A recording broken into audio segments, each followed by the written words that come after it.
Imo State Governor, has condemned the attempted reintroduction of a barbaric widowhood ritual in our Mama Oru West, Imo State, where a widow was nearly forced into drinking water used to wash the late husband's corpse.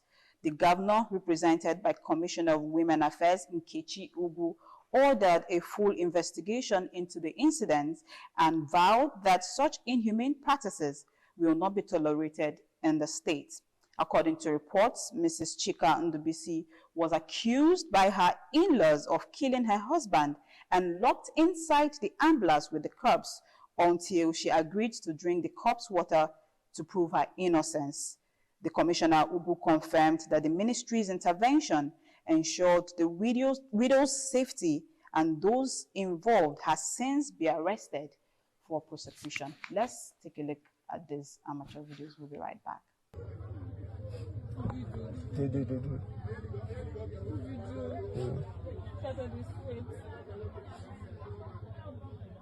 Turn your face.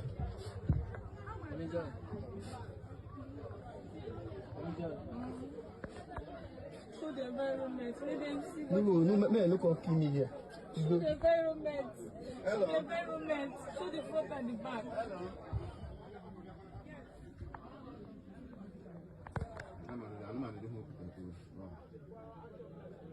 This only one about woman have no people that have no drugs because anyway, got fitted by malaria is another thing.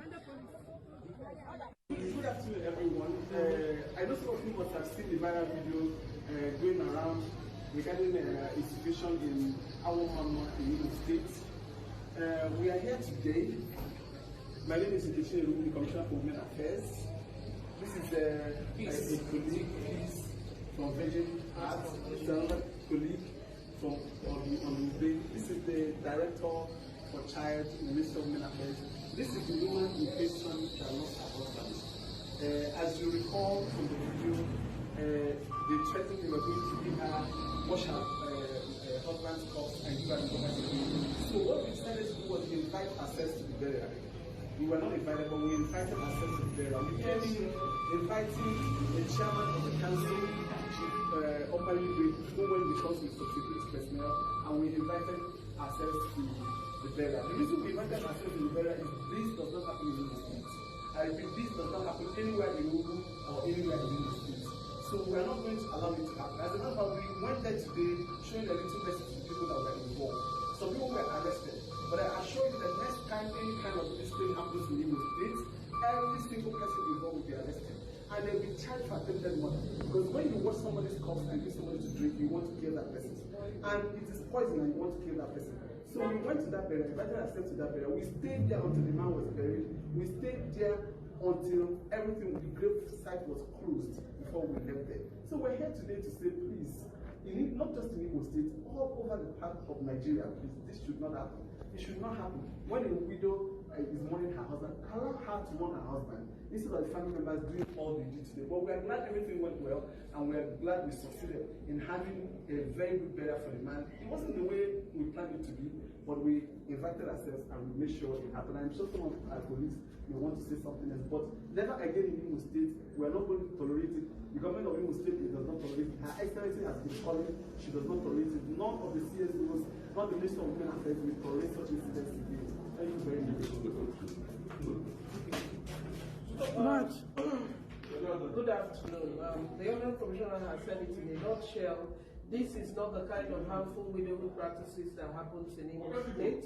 It's an anomaly, and the coordinated action of government and civil society has seen that this cannot be sustained.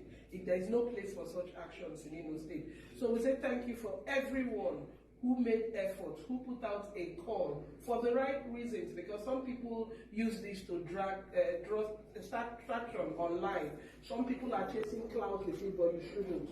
But for everybody who did the right thing, who called out, so that we will have the information and the necessary tools to do this, we thank you all. And we reiterate, Imo does not wash corpse body and give to widows. What we have is an anomaly. And we thank everyone who saw to the success of this intervention, especially the executive chairman of Oru East and his team of experts, the Imo State government, and the CSOs here present, Virgin Health Foundation, Harriet, Akos Media, and Odumodu of Toast Media. Thank you so much. Okay, I think this is a platform to reassure every woman and every girl child in Imo State that the government is working to safeguard their lives, including the CSOs. So the Commissioner of Women Affairs is here, meaning that we are all together, working together to ensure that Imo is safe enough for women and children. Thank you. Yes. Wow, this is really shocking for me to get to see and hear that such practices are still going on in Igbo land in this age and time.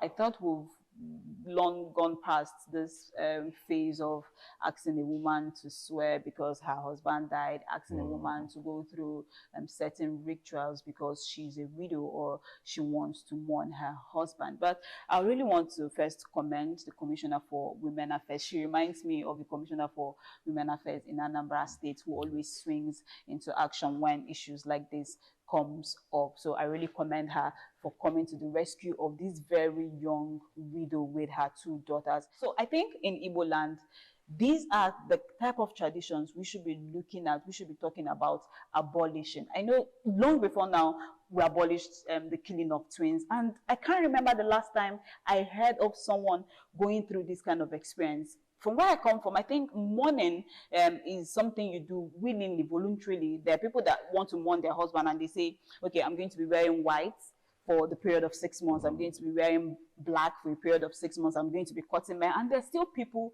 who don't want to do it and nobody gets to mandate them. So if these practices are rearing its head up again, I think it's the duty of the government, the Ministry of the Women Affairs, to come back to reorientate the people on the dangers of these practices. Yeah, the word, when the commissioner, the word reintroduction of this, I think I particularly find I faulted it because there is no reintroduction. And secondly, it's not our tradition.